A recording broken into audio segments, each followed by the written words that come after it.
ఒకటి ఉందా లేదా, ఉంటే దానికి ఏమైనా లిమిటేషన్స్ ఉన్నాయా లేవా, ఉంటే ఆ లిమిటేషన్స్ తప్పుతుంటే దాడుతుంటే ఆ నాయకుల ప్రసంగాల్ని ఒక వాచ్ డాగ్ లాగా ఎలక్షన్ కమిషన్కు మిషనరీ ఉంటుంది, ఎవరేమో ఉపన్యాసాలు కంప్లైంట్ ఇస్తే తప్ప చూడరా, పట్టి సుమోటోగా ఆయన తీసుకోరా. ఎందుకంటే అన్నీ ఇవాళ రేపు సోషల్ మీడియాలో లేకుంటే ఇవాళ రేపు మీడియా చాలా విస్తృతంగా ఉంది. కాబట్టి ఆ ఉపన్యాసాల వల్ల రేపు భవిష్యత్తులో విద్వేషాలు రగిలే అవకాశం ఉందా, జరిగితే దేశ భవిష్యత్తుకు నష్టమా, ఇట్లాంటివి ఏవి కూడా election commission code of conduct కిందకి వస్తున్నాయా, రావటం లేదా, లేదు ఎలక్షన్ కమిషన్ కూడా నిర్లిప్తంగా నిమ్మక నీరెత్తట్టుగా ఉందా, అట్లాంటి డిబేట్కు ఒక స్కోపు ఇవాళ ఎన్నికల సందర్భంగా తెర మీదకి తెరలేచింది. మీరేమంటారు, మీ అబ్జర్వేషన్ ఏంటి? నేను అనుకునేది ఏమిటంటే కొన్ని విషయాలు ఎలక్షన్ కమిషన్ చాలా నిర్లిప్తంగా వ్యవహరిస్తున్నది. ఇప్పుడు మేము ఈ మునుగోడు బై ఎలక్షన్ జరిగినప్పుడు చూసినాం. చాలా సార్లు మీరు కంప్లైంట్ ఇవ్వండి, ఖచ్చితంగా చర్యలు ఉంటాయని చెప్పాను. మేమైతే ఎలక్షన్ కమిషన్ ముందు నిరసన కూడా తెలిపినాం. ఆ సమయంలో ఊరూరికి టెంట్లు వేసి తాగుడు పోస్తున్నారండి, ఇది మంచిది కాదు, మీరు ఆలోచించాలి అంటే అట్లాంటిది ఏం లేదు, నేను వెళ్ళినా విజిట్ చేసినా అని అన్నారు ఎలక్షన్ కమిషన్ అధికారులు. కానీ వాస్తవానికి ఏంటంటే వాళ్ళు చక్కగా అక్కడ వాళ్ళ ఎన్నికల ఆఫీస్కి వెళ్ళి వెనక్కి వచ్చిండ్రు. ఏ ఊరు కూడా తిరిగి చూసే ప్రయత్నం చేయలేదు. అంటే కొన్నిసార్లు అట్లా జరుగుతూ ఉంది. కొన్నిసార్లు మనకి ఇంకా కనబడేది ఏంటంటే ఒక స్టేట్మెంట్ కనబడుతూ ఉంటది, అది పత్రికల్లో వస్తూ ఉంటది, వచ్చినప్పటికీ కూడా దానిపైన ఆలోచన చేసి చర్యలు తీసుకునేటువంటి ప్రయత్నం ఏది మనకు కనబడదు. ఇది మనం చూస్తూ ఉన్నాం. ఇట్లాంటివి జరుగుతున్నప్పుడు కదలాలి. ఇప్పుడు మోడీ గారు ప్రకటన ఇచ్చిండ్రు, కాంగ్రెస్ పార్టీ వస్తే మన ఒంటి మీద పుస్తకాలు కూడా గుంజుకొని ముస్లింలకు ఇస్తారు అని. ఇట్లాంటి ప్రకటనలు చేసినప్పుడు ఎన్నికల కమిషన్ కొంత జాగ్రత్త పడి ఉండవలసింది. కానీ ఎన్నికల కమిషన్ అట్లాంటి ప్రకటన వచ్చినా, దానిపై కంప్లైంట్ వచ్చినా వాళ్ళు అప్రమత్తం కాలేదు.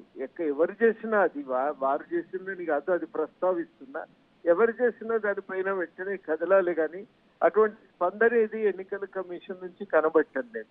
అప్పుడు ఇదివరకు ఎన్నికల కమిషన్ ఈ విషయాలపైన చాలా వేగంగా కదిలేది, సుమోటో వాళ్ళు పరిగణలోకి తీసుకునేది, చర్యలు తీసుకునేది.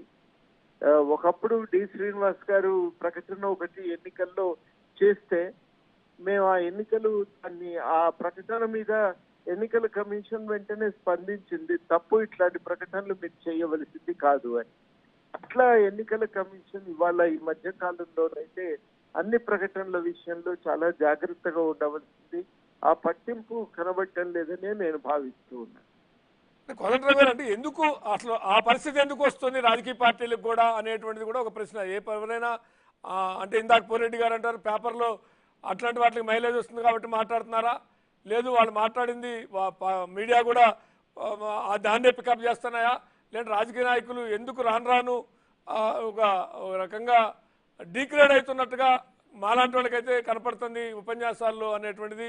విద్వేషాలు రగిలితేనే ఓట్ బ్యాంక్ పాలిటిక్స్లో ఇంత అవసరమా, ఓట్ బ్యాంక్ పాలిటిక్స్ కోసం ఇక ప్రజలు ఏమన్నా కానీ అనేదాకా, విద్వేషాలు ఏమన్నా రగల్ని అనేదాకా కూడా రాజకీయ పార్టీలు ఆ స్థాయికి వెళ్తాయా?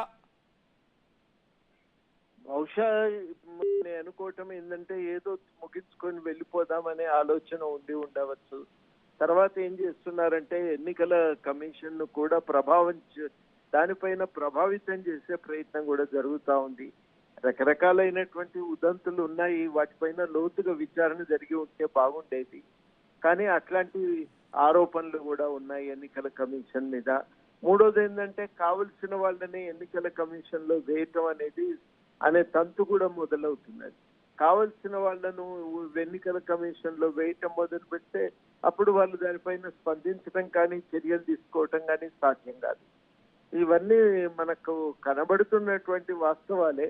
కానీ మాట్లాడాలంటే, గట్టిగా చెప్పాలంటే మరి ఇంకా కొంత ఆధారాలు సేకరించి బహుశా రేపు ఎప్పుడైనా వీటిపైన ఖచ్చితంగా మనం చర్చను లేవనిస్తే తప్ప న్యాయం జరగదేమో అని కూడా అనిపిస్తా ఉన్నది.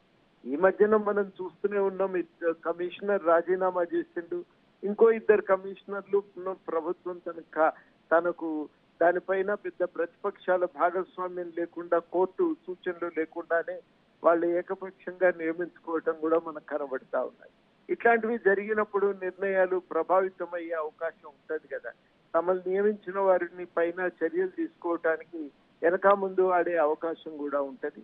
ఇవన్నీ నా దృష్టిలో చాలా కీలకమైనటువంటి అంశాలే. ఎన్నికల కమిషన్ స్వతంత్రంగా వ్యవహరించాలి. అది ఒక నైతిక శక్తిగా ఉండాలి. చూస్తే మనకి ఏమన్నా నష్టం జరుగుతుందేమో అనే భయం ఉండాలి. కొంతమేరకు గతంలో నెలకొల్పిన సంప్రదాయాల వల్ల ఒత్తిడైతే ఉంటున్నది క్యాండిడేట్స్ మీద.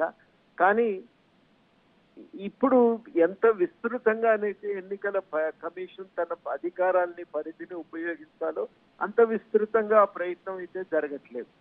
ఇది మనకు కనబడుతున్నటువంటి వాస్తవం. అందుకని నేను చెప్పిన ఈ 3 కారణాలే ప్రధానంగా ఉన్నాయి. రైట్ పోరెడ్డి గారు, సమయం తక్కువ ఉంది. చెప్పండి సార్. పోరెడ్డి గారు చెప్పండి సార్. అదే ప్రధానంగా సరే పార్టీలా ఇంకోటా అని కాదు, ఎలక్షన్ కమిషన్ సరే కొన్ని తప్పులు చేస్తారు.